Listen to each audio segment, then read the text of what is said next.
देहरादून में मनाया गया हिमालय दिवस। सीएम धामी ने प्रदेशवासियों को दी शुभकामनाएं। कहा, पर्यावरण की रक्षा के लिए विशेष कदम उठाने की जरूरत।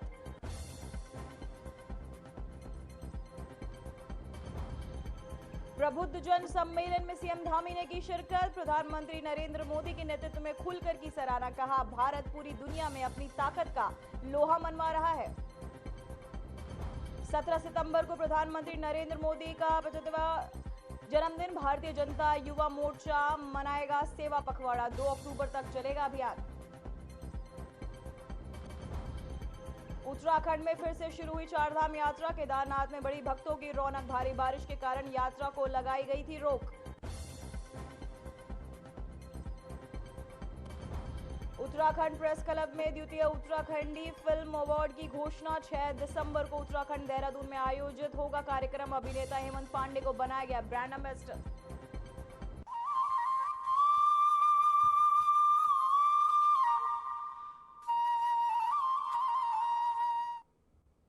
नमस्कार, मैं हूं पूजा सिंह और आप देख रहे हैं हमारा अपना उत्तराखंड का ये खास बुलेटिन। चलिए बुलेटिन की शुरुआत करेंगे आज की कुछ खास बड़ी खबरों के साथ।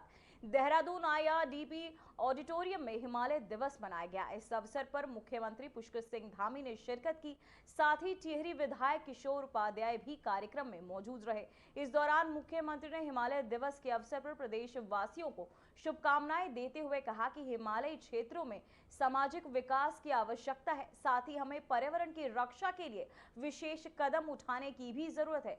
सीएम धामी ने जनता से भी अपील की कि सभी को पर्यावरण की रक्षा करनी चाहिए, पेड़ पौधे भी लगाने चाहिए।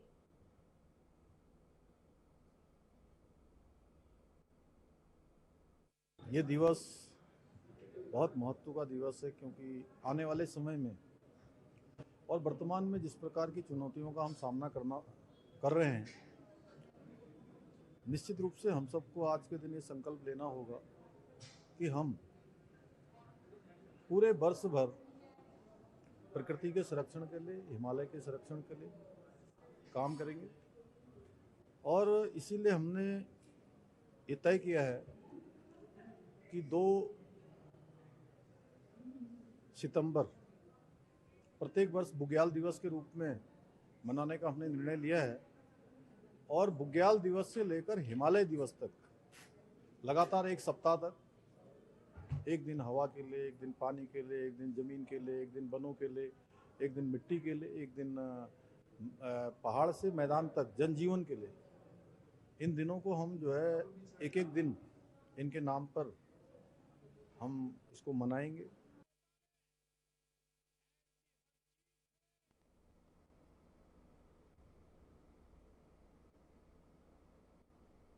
वहीं मुख्यमंत्री पुष्कर सिंह धामी ने काशीपुर में आयोजित प्रबुद्ध जन सम्मेलन को भी संबोधित किया, जहां उन्होंने प्रधानमंत्री नरेंद्र मोदी के नेतृत्व की खुलकर सराहना की। मुख्यमंत्री ने कहा कि आज भारत पूरी दुनिया में अपनी ताकत का लोहा मनवा रहा है और ये सब प्रधानमंत्री मोदी की दूरदर्शी नेतृत्व की बदौलत संभव हो पाया है। अपने संबोधन में मुख्यमंत्री ने कश्मीर मुद्दे से लेकर डिजिटल इंडिया तक की उपलब्धियों का उल्लेख किया। साथ ही उत्तराखंड की प्रगति पर भी प्रकाश डाला।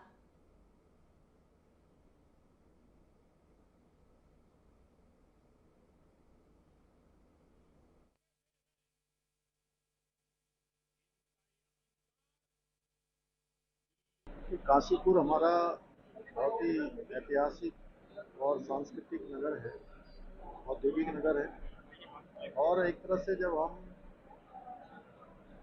कहीं बाहर से आते हैं तो सबसे पहले हमारा कोई शहर पड़ता है तो इधर काशीपुर पड़ता है। और मेरा काशीपुर से बहुत बचपन से बड़ा संबंध रहा है और यहाँ से एक अच्छी शुरुआत आज हुई है। प्रबुद्ध जनों से संवाद हुआ है, सभी के विचार जाने हैं और सभी वर्गों के लोग उसमें, डॉक्टर, इंजीनियर, उद्योग जगत, व्यापारी जगत, समाज के क्षेत्र में काम करने वाले, मीडिया जगत के लोग, समाज के प्रतिनिधिगण, जनप्रतिनिधिगण, व्यापारीगण, सभी ने अपनी अपनी बातें रखी। और ये संवाद इसलिए भी बहुत प्रासंगिक है कि ऐसे संवादों से समाज के अंदर जो चीज़ें चल रही होती हैं उनकी जानकारी मिलती है।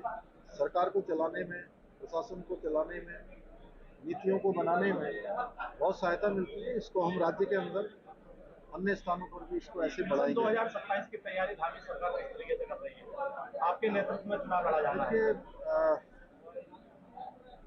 उत्तराखंड की जनता ने हमेशा हम लोगों को आदरणीय प्रधानमंत्री जी के नेतृत्व में अपना भरपूर आशीर्वाद और समर्थन दिया है। चाहे लोकसभा का चुनाव हो, विधानसभा के चुनाव हो, नगर निगम नगर पालिकाओं के चुनाव हो, नगर पंचायतों के, या अभी अभी हाल ही में संपन्न हुए हमारे त्रिस्तरीय पंचायत के चुनाव हो, जनता की अपेक्षाओं पर खरा उतरना, समाज के अंतिम छोर तक हमारा विकास पहुंचे, शासन पहुंचे, प्रशासन पहुंचे, हमारी नीतियां पहुंचे, ये हमारा लक्ष्य है। उसको लेकर हम लगातार काम कर रहे हैं।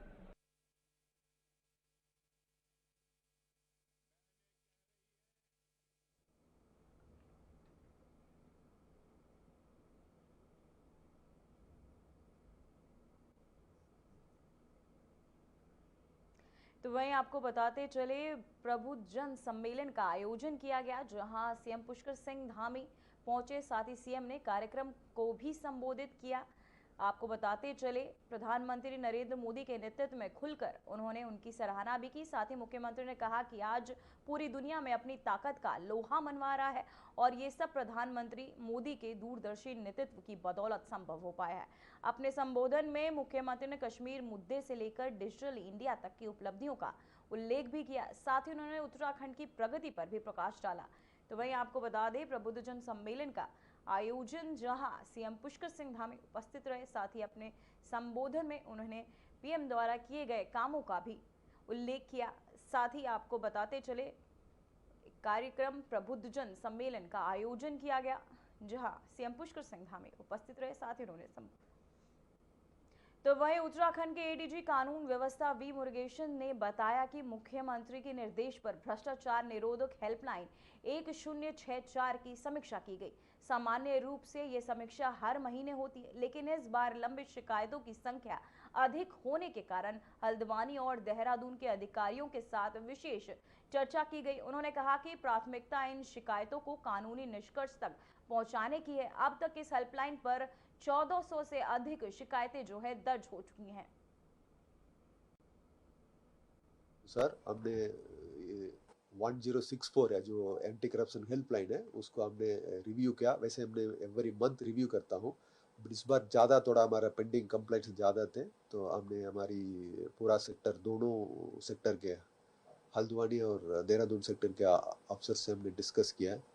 कुछ लंबे मैटर्स थे, 2-2 महीने का, उस हमने उनको फिर कार्रवाई करने के भी कहा। हमारे अब इस पे प्राथमिकता है कंप्लेंट्स को लीगल एंड तक, लॉजिकल एंड तक ले जाना हमारा कर्तव्य है। तो उसे चलते हमने जनता से भी अपील है, 1064 यानी कि एंटी करप्शन हेल्पलाइन है, तो उस पर आप कोई भी शिकायत है हमारे उस पर दर्ज कर सकते हैं।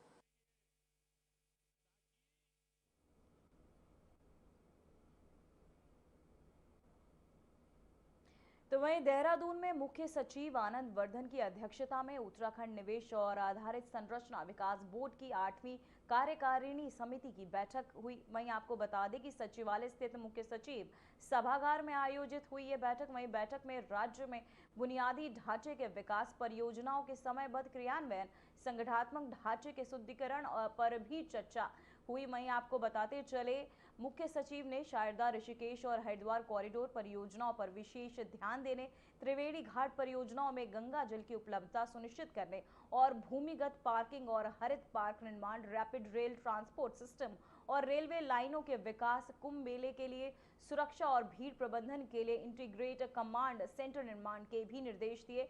वहीं बैठक में मुख्य सचिव, प्रमुख सचिव, जिला अधिकारी हरिद्वार, मेला अधिकारी और अन्य वरिष्ठ अधिकारी भी उपस्थित रहे।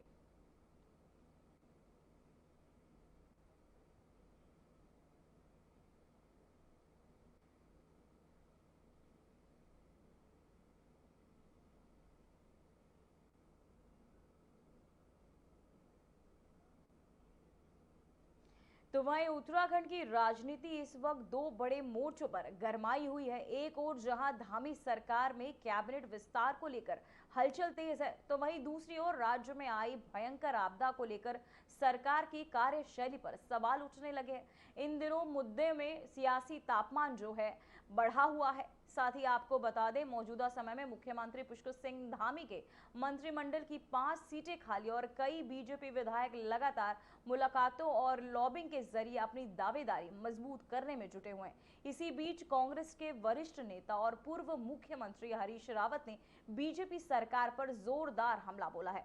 रावत ने कहा कि जब उत्तराखंड भीषण आपदा से जूझ रहा है, तब बीजेपी मंत्री और विधायक सिर्फ कुर्सी की राजनीति में लगे हैं।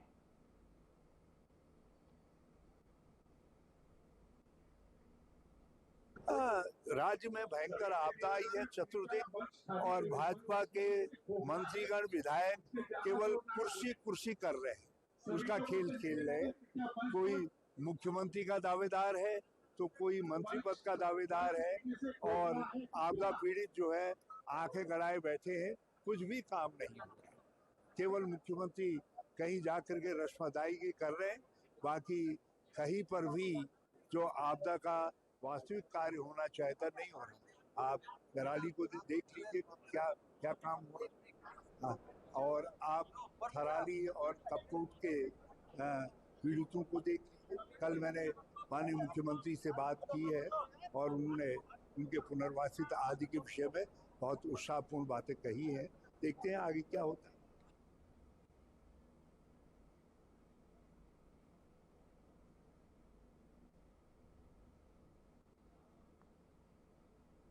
तो वहीं प्रधानमंत्री नरेंद्र मोदी के जन्म दिवस 17 सितंबर से लेकर राष्ट्रपिता महात्मा गांधी की जयंती 2 अक्टूबर तक उत्तराखंड में विशेष स्वास्थ्य पखवाड़ा आयोजित किया जाएगा। इसके लिए स्वास्थ्य विभाग ने व्यापक तैयारियां शुरू कर दी है। स्वास्थ्य सचिव डॉक्टर आर राजेश कुमार ने राज्य सचिवालय में अधिकारियों के साथ बैठक कर तैयारियों की समीक्षा की और आवश्यक निर्देश भी जारी किए। डॉक्टर कुमार ने कहा कि मुख्यमंत्री पुष्कर सिंह धामी के नेतृत्व में उत्तराखंड सरकार का उद्देश्य है कि गुणवत्तापूर्वक स्वास्थ्य सेवाएं आम जन तक पहुंचाई जाए, विशेषकर ग्रामीण और दूर दराज के क्षेत्रों में। डॉक्टर कुमार ने कहा कि ये पखवाड़ा केवल औपचारिकता नहीं, बल्कि एक जन आंदोलन के रूप में संचालित किया जाएगा।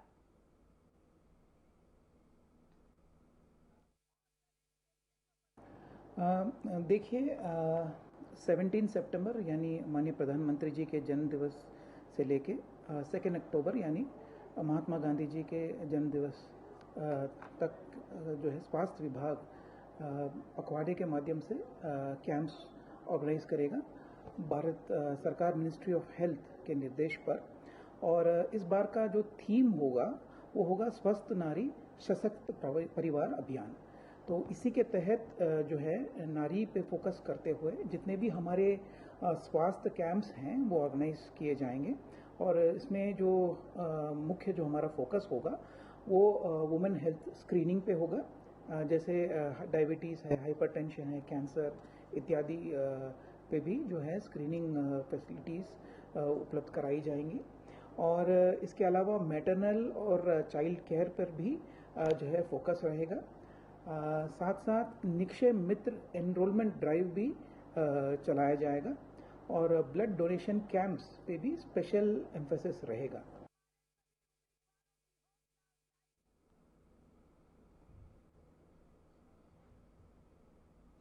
वक्त हो चुका है एक छोटे से ब्रेक का।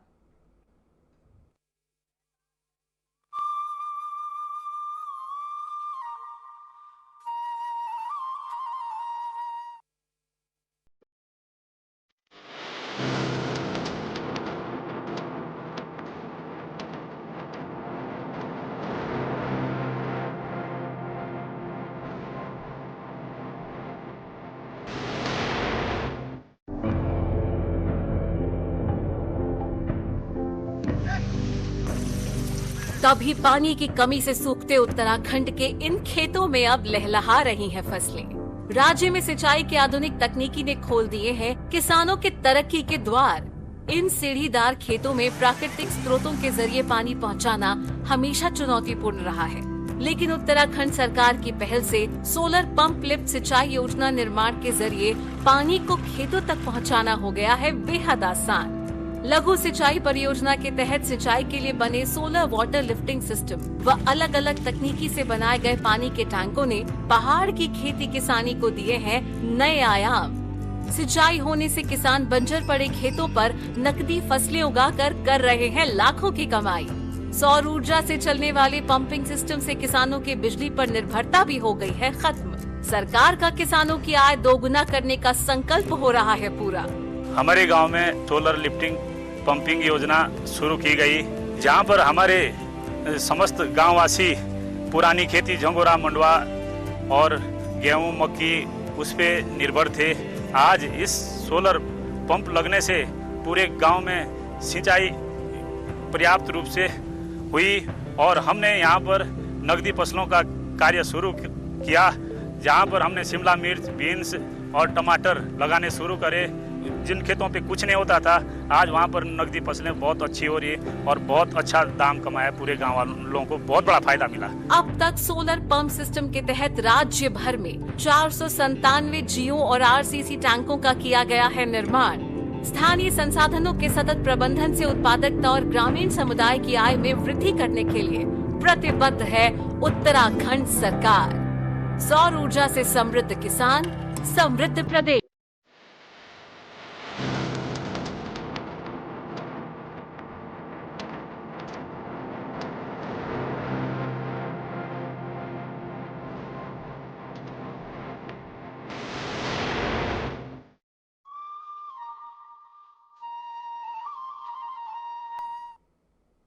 ब्रेक के बाद खबरों में एक बार फिर से आपका स्वागत है। तो वहीं प्रधानमंत्री नरेंद्र मोदी का 75वां जन्मदिन 17 सितंबर को है और इस अवसर पर भारतीय जनता युवा मोर्चा 17 सितंबर से 2 अक्टूबर तक सेवा पखवाड़ा के रूप में आयोजन करेगा।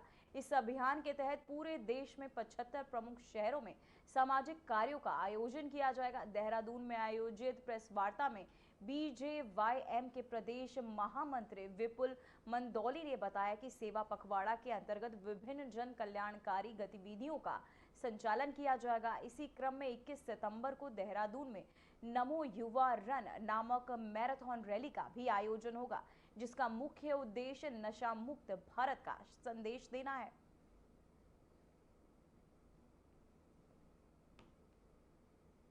आगामी 17 सितंबर से 2 अक्टूबर तक भारतीय जनता पार्टी हर साल की तरह इस बार भी सेवा पखवाड़ा मना रही है। इस बार थोड़ा विशेष है कि माननीय प्रधानमंत्री मोदी जी का 75वां जन्म दिवस है, तो देहरादून में एक बड़ा आयोजन हम मैराथन का करने जा रहे हैं, जिसका नाम है नमो युवा रन, नशा मुक्त भारत के लिए। तो इसका जो टैग लाइन है वो नशा मुक्त भारत, मतलब हमारे युवा नशा मुक्त हों। और चूंकि 16 सितंबर को माननीय मुख्यमंत्री जी का भी जन्म दिवस है, ये अच्छा संयोग है, तो इसीलिए हम इस अभियान को एक कदम और बढ़ा रहे हैं और सारे देहरादून के अलावा जो बाकी 10 और नगर निगम हैं, उनमें भी हम ये अभियान कर रहे हैं।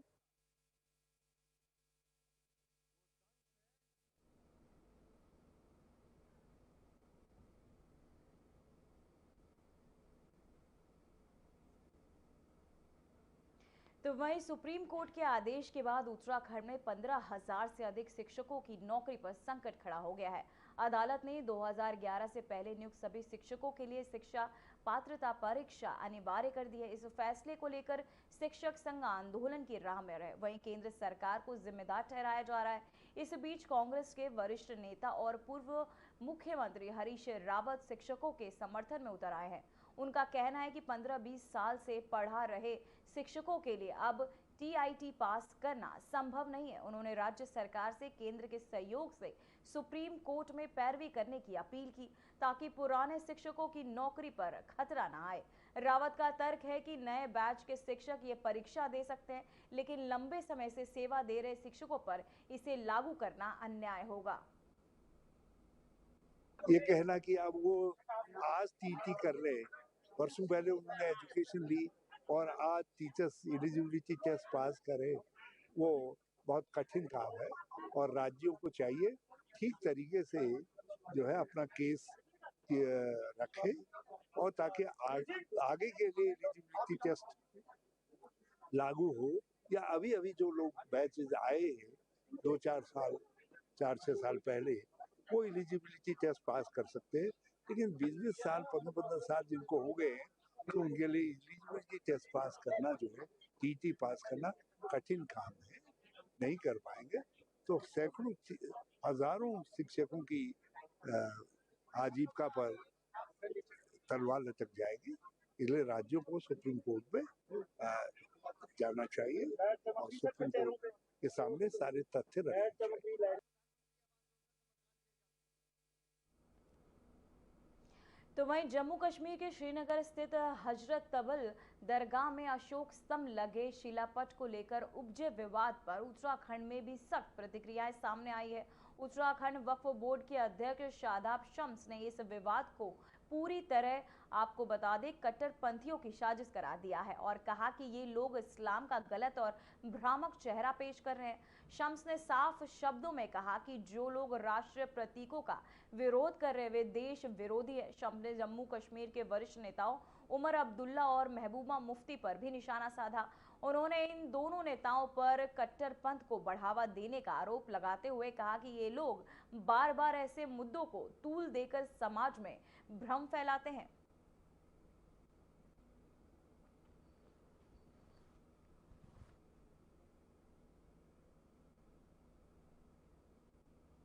तो वहीं उत्तराखंड में चारधाम की यात्रा को फिर से दोबारा खोल दिया गया है। आपको बता दें कि भारी बरसात के कारण यात्रा को रोक दिया गया था, लेकिन फिलहाल के लिए 2 धामों की यात्रा का संचालन फिर से कर दिया गया है। बद्रीनाथ केदारनाथ समिति के अध्यक्ष हेमंत द्विवेदी ने कहा, चारधाम यात्रा की जानकारी दी। साथ ही उन्होंने कहा कि लगभग बद्रीनाथ केदारनाथ में 27,70,000 श्रद्धालुओं ने दर्शन किए। 15 सितंबर से चारधाम के लिए हेली सेवा की शुरुआत भी कर दी जाएगी। चारधाम रूटों पर जहां सड़कें टूटी हैं, वहां पर उनका निर्माण सरकार के तहत किया जा रहा है। आपदा प्रबंधन विभाग और सरकार लगातार चारधाम यात्रा पर अपनी नजर बनाए हुए हैं।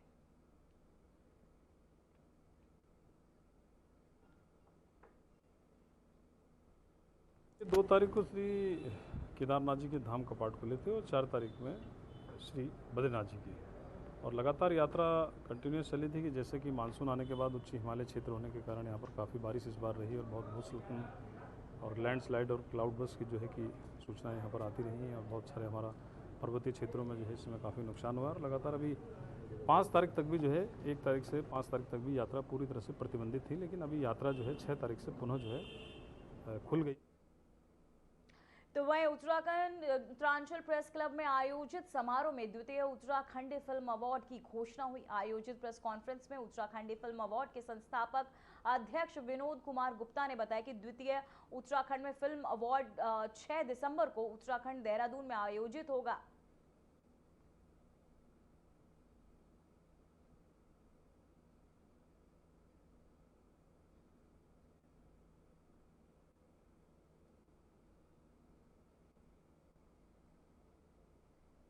तो वहीं बिजली व्यवस्था को स्मार्ट और उपभोक्ता हितैषी बनाने के उद्देश्य से रामनगर डिवीजन में अब तक 2299 स्मार्ट मीटर लगाए जा चुके हैं। ये जानकारी sub divisional officer Pankaj Gautam ने दी है।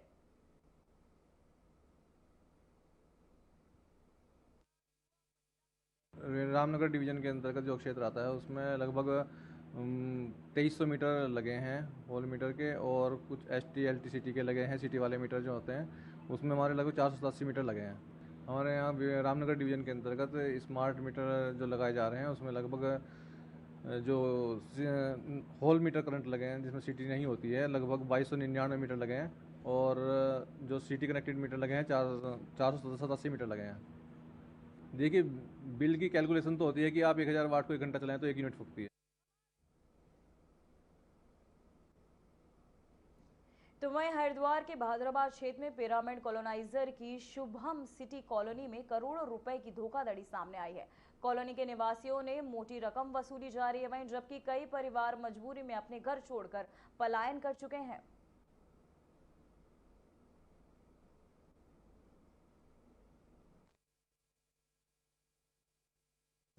देखिए, हम शुभम सिटी में रहते हैं और वहाँ पे जो उसकी इंचार्ज है, जो मैडम है वहाँ की, वो इतना दबाने की कोशिश करती है, घर पे आती है बदतमीजी से बोलती है, बच्चों को कहती है, कहीं चाटा लगाने के लिए कहती है कि आपकी औकात नहीं है, ये नहीं है, वो नहीं है, उल्टी तरीके की बातें करती हैं। कोई सुविधा वहाँ पे नहीं हो सोसाइटी में, जो भी कोई ऑब्जेक्शन लेता है उसी के ऊपर उल्टा इल्जाम लगाती है मैडम।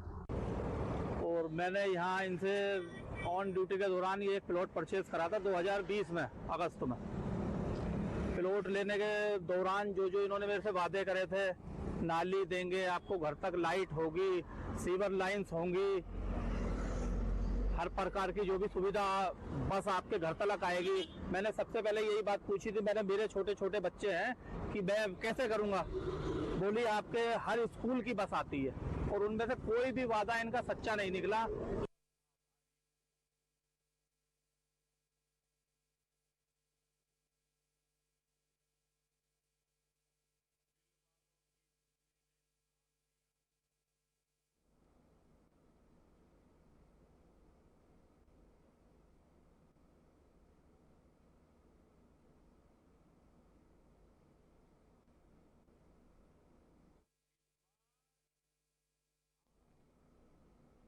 तो वहीं हरिद्वार में एक दिल दहला देने वाला मामला सामने आया, जहां दो बदमाशों ने स्थानीय निवासी अनवर का अपहरण कर उसकी हत्या कर दी।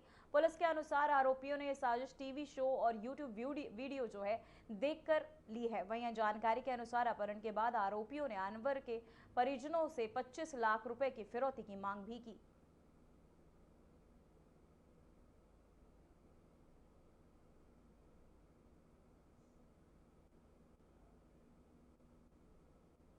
फिलहाल बुलेटिन में बस इतना ही। मुझे दीजिए इजाजत। नमस्कार।